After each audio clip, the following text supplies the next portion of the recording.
கிறிஸ்தேசுவின் நாமத்தினால் இந்த காலை நேரத்தை உங்களை வாழ்த்துகிறேன்.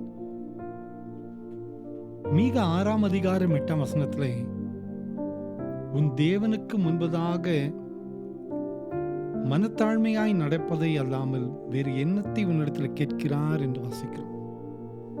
ஹியூமிலிட்டி, மனத்தாழ்மை. ஆண்டவர் இன்னைக்கு நம்மளை நம்மகிட்ட எதிர்பார்க்கிற ஒரே ஒரு காரியம் மனத்தாழ்மை.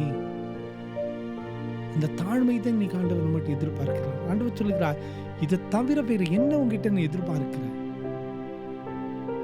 அந்த மனத்தாழ்மை உங்ககிட்ட இருந்துச்சுன்னா எல்லாமே ஆசீர்வாதமா வந்துருமே. மனத்தாழ்மையோடு நீ வாழ வேண்டும் என்று ஆண்டவர் சொல்லுகிறார். கிறிஸ்தவ வாழ்க்கையில் இருக்கக்கூடிய ஒரு மிகப்பெரிய தகுதி மனத்தாழ்மை, ஹியூமிலிட்டி. அன்பான குடும்பத்தின் மக்களே, இன்னைக்கு நிறைய இடத்துல இன்னைக்கு பிரச்சனையும் போராட்டமும் திருச்சபைகளில் சண்டையும் சச்சரவும் அடிதடியும் உடைவுகளும் வேதனையும் இருக்க காரணம் என்னன்னா மனத்தாழ்மை இல்லை. கர்த்தருக்கு பயப்படுகிற பயம் இல்லை. தாழ்மை இல்லாத சூழ்நிலையில பெருமையும் நான் என்ற எண்ணமும் அகங்காரமும் இன்று கிறிஸ்தவத்தை உடைத்து போட்டு விட்டதே. எவ்வளவு பெரிதமான ஒரு நிலை. வேதனையோடு நான் சொல்லுகிறேன், ஆண்டவர் இன்று நம்மளை எதிர்பார்க்கிறது மனத்தாழ்மை. இன்னைக்கு அந்த மனத்தாழ்மை மாத்திரம் நமக்குள்ள வந்துருச்சுன்னா, இன்று திருச்சபைகள் எல்லாம் ஆவிக்குரிய திருச்சபையா எங்கேயோ போயிரும்.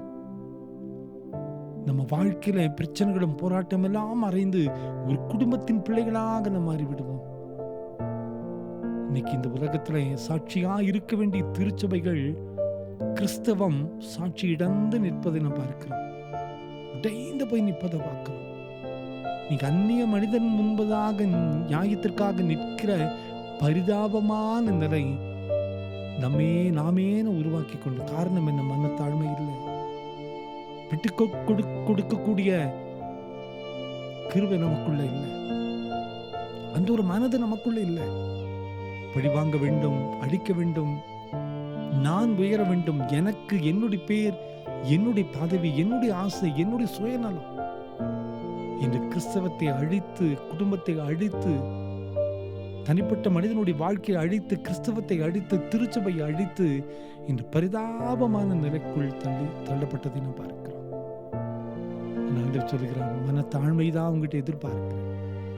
இந்த மனத்தாழ்மை மாத்திரம் உன்னுடைய வாழ்க்கையில் இருந்து விட்டதானால் இன்னைக்கு உங்களுடைய ஆசீர்வாதங்கள் எங்கேயோ போயிரும். அன்பான குடும்பத்தின் மக்களே, இந்த காலை நேரத்திலே நம்மை அர்ப்பணிப்போம். ஆண்டவரே, இனி இந்த நாள் முதல் மனத்தாழ்மையோடு வாழக்கூடிய ஒரு அர்ப்பணிப்பு எனக்கு தான். நான் விட்டு கொடுக்கிறேன், நான் மன்னிக்கிறேன், என்னை அர்ப்பணிக்கிறேன். இந்த ஒரு ஒப்படைப்போடு நம்மை ஆண்டவருக்கு என்று அர்ப்பணிக்கும் போது நிச்சயமா நம் வாழ்க்கையில் புதிய துளிர்கள் தோன்றும், ஆசீர்வாதங்கள் வரும். ஆண்டவர் கேட்கிற வார்த்தை மனத்தாழ்மை தவிர வேற என்ன உங்ககிட்ட கேட்கிற? வேற ஒண்ணுமே எனக்கு வேண்டாம்.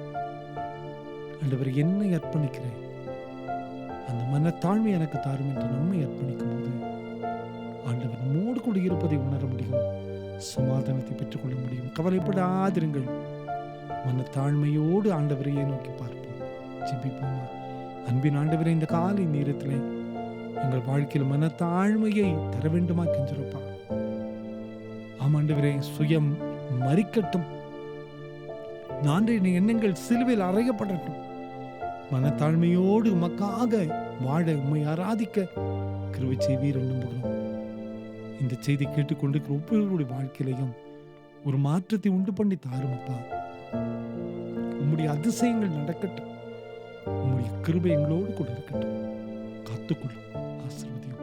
இயேசுவின் மூலம் ஜெபங்களும் எங்கள் நல்ல பிதாவே. ஆமேன், ஆமேன்.